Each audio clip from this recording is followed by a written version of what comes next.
onde a palavra de Deus nos diz assim: não que eu tenha já recebido ou tenha já obtido a perfeição, mas prossigo para conquistar aquilo para o que também fui conquistado por Cristo Jesus. Irmãos, quanto a mim, não julgo havê-lo alcançado, mas uma coisa faço, esquecendo-me das coisas que para trás ficam e avançando para as que diante de mim estão, prossigo para o alvo, para o prêmio da soberana vocação de Deus em Cristo. Todos, pois, que somos perfeitos, tenhamos este sentimento. E se porventura pensais de outro modo, também isto Deus vos esclarecerá. Todavia, andemos de acordo com o que já alcançamos. Nós estamos, meus irmãos, saindo de uma pandemia. E todos nós, perdemos parentes, conhecidos, amigos, e foram ceifados por esta pandemia. Outros também, talvez aproveitando a oportunidade, reunia-se com o povo de Deus, mas resolveram tirar algumas férias. A pandemia já está praticamente controlada, mas eles não voltaram ainda. Desistiram da caminhada. E no texto que nós temos diante de nós, nós vemos aqui o apóstolo Paulo falando a respeito da caminhada cristã, rumo à perfeição. E ser um crente em Cristo Jesus é um grande privilégio para o pecador alcançado pela graça de Deus. Paulo, nesse texto, manifesta a sua alegria em ter sido alcançado pela graça de Deus. E ao mesmo tempo ele mostra o propósito de prosseguir nesta caminhada. Eu não sei se atualmente há aqui algum membro que estava aqui desde o início da igreja nesse local. Conheci alguns, O presbítero Demóstenes foi um dos fundadores, E quando trabalhamos aqui, ele ainda estava entre nós, E foi realmente uma pessoa que, no seu caminhar, demonstrou o seu compromisso para com Deus. E quando nós nos voltamos para o apóstolo Paulo, sabemos a circunstância em que ele foi alcançado. Quando ele estava indo para Damasco para perseguir a igreja, Deus o alcançou. E a partir daquele momento, ele colocou no seu coração o propósito de servir a Cristo, de prosseguir na sua caminhada cristã. Só que, naquele propósito inicial, quando ele estava se dirigindo a Damasco para perseguir a igreja, Deus mudou radicalmente a sua trajetória. E mais tarde, compreendendo a realidade do Evangelho, ele pôde testemunhar, quando escrevendo a carta aos crentes em Roma, capítulo 1, verso 16, ele diz: eu não me envergonho do Evangelho, porque é o poder de Deus para a salvação de todo aquele que crê, primeiro do judeu e depois do grego. E tem sido sempre assim. Ao longo do nosso ministério, algumas pessoas que conhecemos, uma delas disse que ela não gostava de crente. Mas alguma coisa um dia o incomodou. Ele começou a prestar atenção na vida de um servo de Deus e fazer uma série de conjecturas. Por que que ele vive daquela maneira? E ele resolveu então pesquisar. E na sua pesquisa ele reconheceu que ele precisava de Cristo. Ele precisava integrar-se àqueles que serviam ao Senhor Jesus. E sempre tem sido assim. Às vezes aquela pessoa que a gente fala do Evangelho, ela vem muito rapidamente, às vezes o tempo dela na igreja é muito pouco. Mas aquele que tem uma certa resistência e que, quando realmente aceita a Cristo, aceita de fato, para servi-lo, para ser uma bênção nas mãos do Senhor. Isso acontece diferente na sua vida. E ao olharmos para o texto lido, algumas coisas precisam ser observadas. O apóstolo, ele tem plena consciência que precisava aperfeiçoar-se. Ele diz no versículo 12: não que eu tenha já recebido, eu tenha já obtido a perfeição, mas prossigo para conquistar aquilo para o que também fui conquistado por Cristo. A consciência de que ele estava aquém da vontade de Deus. E uma das coisas que às vezes nos entristece é quando nós encontramos aquele crente que sabe tudo, não precisa aprender mais nada. Isso me faz lembrar quando estava no seminário, o reverendo Haroldo Cook, não sei se alguns aqui chegaram a conhecê-lo. Ele esteve no nosso seminário e pregou um dia para nós, no início das aulas. E um seminarista brincou com ele, dizendo: não, o senhor não tem problema, porque o senhor sabe a Bíblia para lá e para cá, né? Ele deu um sorrisozinho, tinha uma barbinha branquinha. Ele falou assim: meu filho, o senhor está enganado. Quando eu chegar no céu, uma hora eu vou pegar Deus assim de lado e falar com ele assim: Senhor, dá um tempo aí para mim. Eu vou encher de tanta pergunta de coisas que eu não sei. E ele era um estudioso da Bíblia. Missionário que veio da Inglaterra. A missão resolveu encerrar o trabalho aqui no Brasil, mas ele disse: não, eu vim para pregar o Evangelho e vou continuar. Trabalhou com a igreja metodista, depois com a igreja presbiteriana, até a sua morte. Eu tive o privilégio de conhecê-lo, participar do culto dos 100 anos dele, na Catedral Presbiteriana, no Rio. Um homem que realmente prosseguiu. E estava sempre pronto a aprender do Senhor. Nós, embora salvos por Cristo, temos muitas coisas em nós que precisam ser trabalhadas, melhoradas. Às vezes nós achamos que sabemos alguma coisa. Mas quando nós paramos, verificamos que precisamos caminhar muito mais. Ir avante.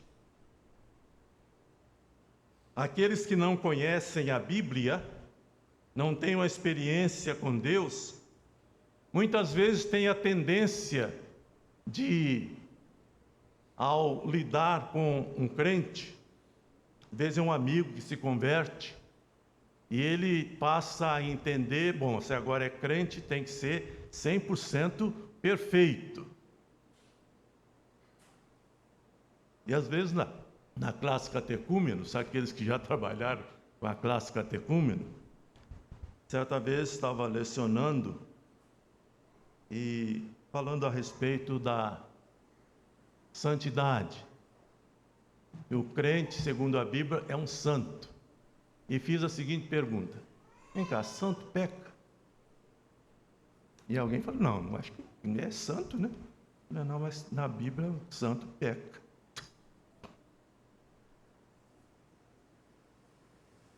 No conceito bíblico, o santo ainda não chegou lá, não. Tem que ser aperfeiçoado, tem que crescer, tem que ter intimidade com Deus. Então ele erra. O mesmo apóstolo é um exemplo, né? Ele foi aquele homem usado por Deus na pregação do Evangelho. Mas qual é a declaração que ele faz a respeito de si mesmo? Que ele era um pecador. Aquilo que ele não queria fazer, ele fazia. Pecador. E nós precisamos ter, meus irmãos, a consciência desta realidade. E é por isso que quando nós lemos a palavra de Deus, lá em Provérbios capítulo 4, versículo 18, a palavra de Deus nos diz assim: a vereda do justo é como a luz da aurora, e vai brilhando mais e mais, até ser dia perfeito. Isto mostra o quê? Etapas que precisam ser vencidas. E à medida que nós vamos tendo maior comunhão com Deus, compreendendo a sua vontade, o seu querer, nós reconhecemos que precisamos caminhar mais, avançar. Deus é o modelo para quem devemos olhar. O evangelista Mateus capítulo 5, verso 48, diz: portanto, sede vós perfeitos, como perfeito é vosso Pai celeste. Ele é o modelo para quem devemos olhar. E ao longo da nossa caminhada, nós vamos verificando o quanto precisamos realmente melhorar. Ter um melhor entendimento da vontade de Deus, nos conformar com aquilo que Ele requer de cada um de nós. E a forte convicção do apóstolo Paulo o levou a censurar os crentes da região da Galácia, a quem ele havia conduzido a Cristo. E ele diz, né? Admira-me que estejais passando tão depressa daquele que vos chamou na sua graça para outro evangelho. E quantos têm agido assim? Quando ele está escrevendo a carta aos crentes lá da Galácia, capítulo 1, verso 6. Ele faz essa censura, porque aquelas pessoas estavam tendo um comportamento diferente daquilo que ele havia ensinado.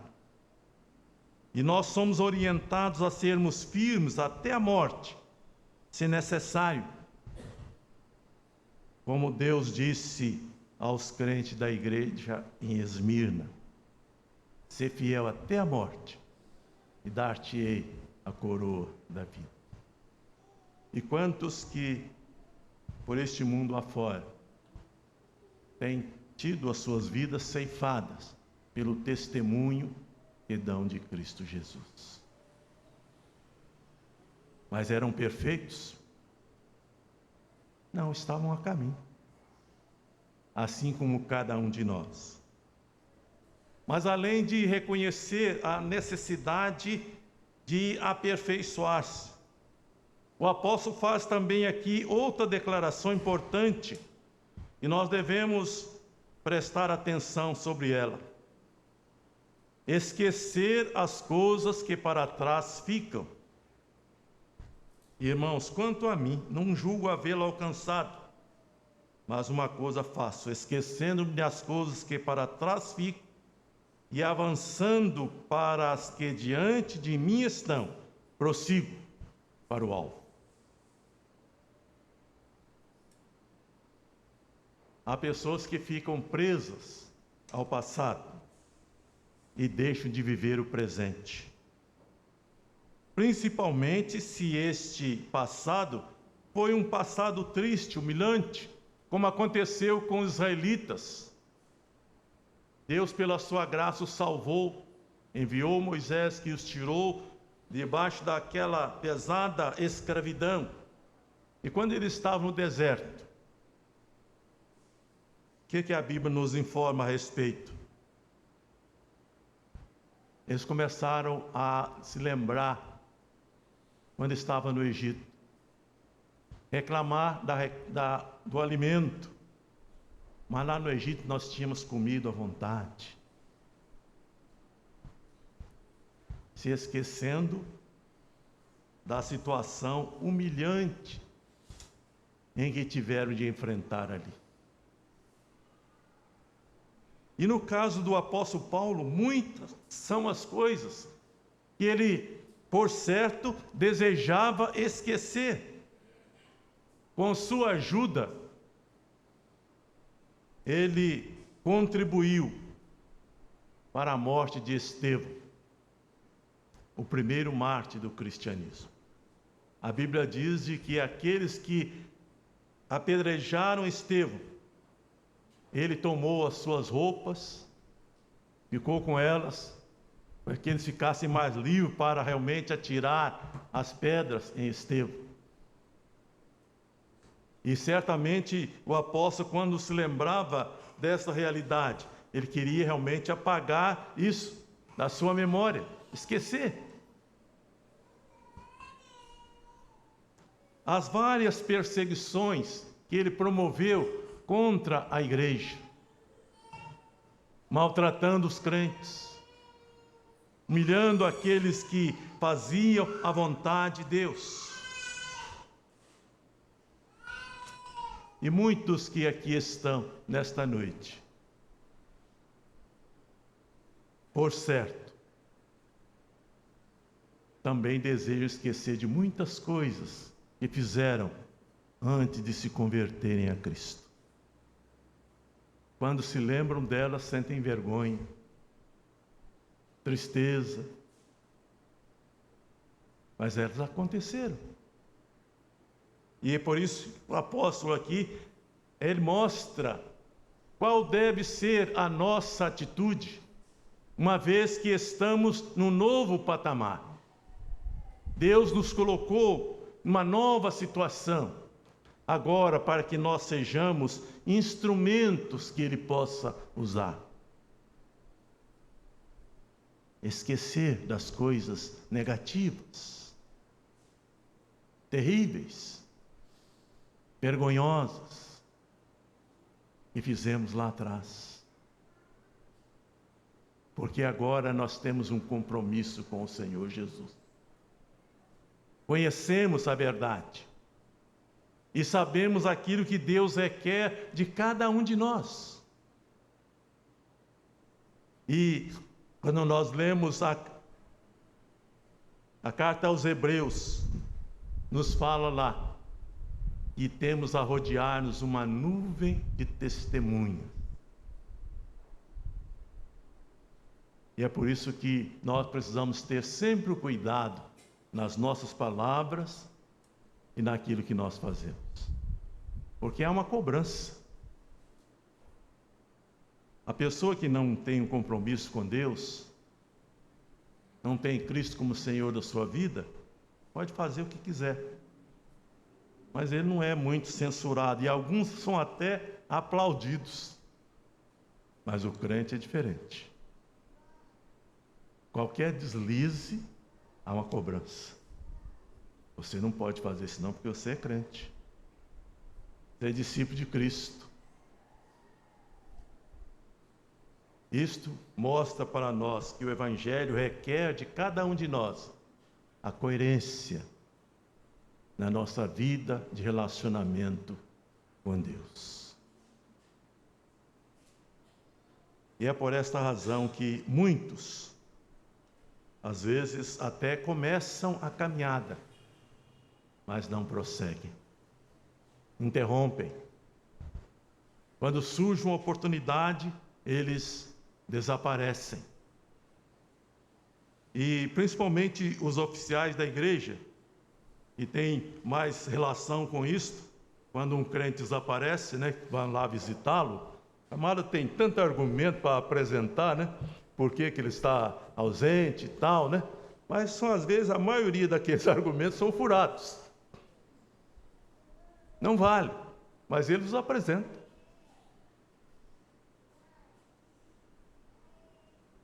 Mas Deus requer de cada um de nós uma postura que possa realmente honrar o seu nome. E o apóstolo, além de reconhecer a sua imperfeição, além de esquecer aquelas coisas que ele havia feito no passado, ele colocou no seu coração também o desejo de avançar, de prosseguir, de atingir o alvo. E deve ser o propósito de cada um de nós. É fácil? Muitas vezes não. Às vezes dá vontade, como se diz aí na gíria, chutar o balde, virar a mesa, desistir da caminhada, pelos empecilhos que nós encontramos na nossa caminhada. Mas quando nós paramos e observamos as promessas gloriosas que Deus tem para nós e para aqueles que são fiéis a Ele, nós continuamos a olhar para o alvo e caminhar até atingi-lo. Foi assim que Cristo fez por nós. As humilhações. E quando ele estava na cruz, ele pediu ao Pai: se possível, passe de mim este cálice, mas contudo, faça-se a tua vontade. E ele foi até o fim. Ele é o exemplo para cada um de nós. Quantas vezes, né? Aquele aborrecimento que o crente tem na igreja e resolve, às vezes, cair fora. Às vezes, quando acontecia isto, quando estava na ativa, você vai embora por causa do irmão fulano? Mas vem cá, você estava aqui na igreja por causa do irmão fulano? Ou por causa de Cristo?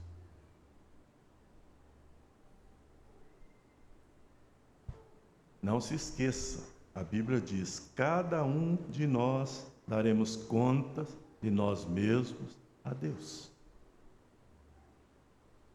Quando nós estivermos diante de Deus, Deus não vai perguntar pela vida do Natanael. Ele vai querer saber da minha vida. Como eu me conduzi, como eu me comportei, como eu dei o testemunho realmente daquela fé que um dia Ele me deu. E é nisto que nós precisamos, meus irmãos, pensar. Prosseguir até o fim. Enquanto aqui estivermos, precisamos estar observando e abertos para aprender, crescer, nos aperfeiçoar na nossa vida espiritual. Se vivêssemos 1000 anos, não aprenderíamos tudo. Temos muito a aprender.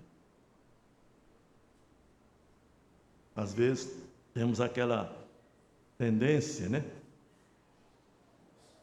Quando eu estava lá em São Paulo, fazendo a pós-graduação, tinha alguns professores lá, já com doutorado e fazendo pós-doutorado, né?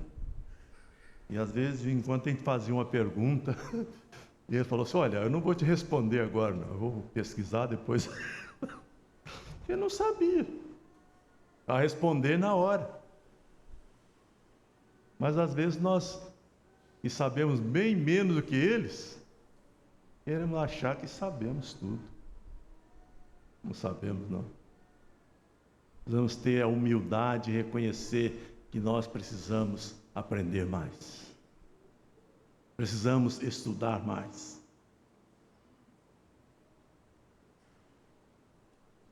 Às vezes nós vemos, antes de sair de casa, estava olhando aquele programa do Hulk, tem um quadro lá que ele está apresentando os pequenos gênios, né? E é uma coisa, algumas pessoas têm uma capacidade tão grande, né?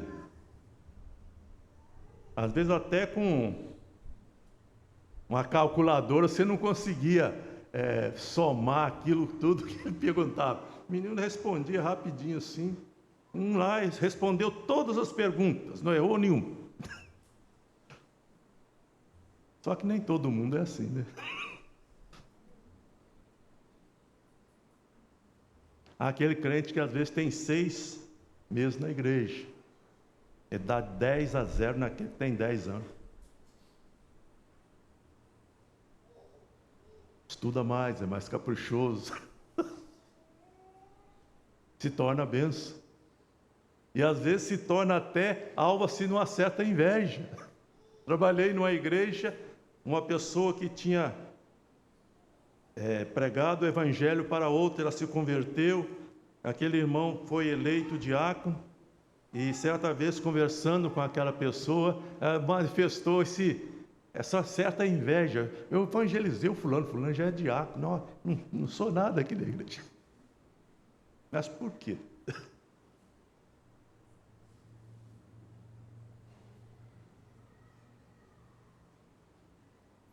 São coisas que nós precisamos prestar atenção. Aquele a quem Deus dá muito, Ele cobra mais. É por isso que nós precisamos, como crentes em Cristo Jesus, como integrante da sua igreja, estarmos atentos ao papel que nos cabe desempenhar para abençoar a sua igreja. Cada um de nós recebemos um dom de Deus. Nenhum crente é destituído de um dom, pelo menos. Mas é preciso que ele realmente desenvolva esse dom. Que Deus, na sua infinita graça, possa nos abençoar, para que nós sejamos realmente bênçãos nas suas mãos. A perfeição plena só nos será possível quando nós nos encontrarmos com o Senhor. A pergunta 37, nosso breve catecismo, declara: quais são as bênçãos que os crentes recebem de Cristo na hora da morte? Vindo logo a resposta: os crentes recebem de Cristo na hora da morte. A alma dos fiéis na hora da morte é aperfeiçoada em santidade. E imediatamente entra na glória. E o corpo, que continua unido a Cristo, descansa até a ressurreição. Então, aquele que serve a Deus, ele é aperfeiçoado para estar com o Senhor, na sua presença.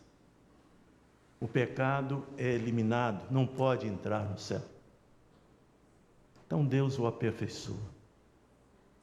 E nós, meus irmãos, estamos caminhando para isso. E devemos desejar isto para a nossa vida, para que assim nós possamos realmente ser bênçãos nas mãos do Senhor. Devemos andar, como o texto nos diz, com aquilo que nós já alcançamos. Há algumas pessoas falando, bom, eu só vou fazer isso quando eu terminar tudo. Normalmente as pessoas não fazem nada. Bom, quando eu for uma boa professora, então eu vou assumir a classe. Quem é professor aí sabe, naquele primeiro dia de aula, torcia para os meninos não fazerem pergunta muito difícil. Pastor novinho, primeiro ano de ministério. Trabalhei numa igreja, tinha um senhor, morreu com 93 anos. E de vez em quando ele chegava lá com as perguntinhas. Mas é esses crentes que ajudam a gente a crescer, a mostrar quem tem que estudar mais.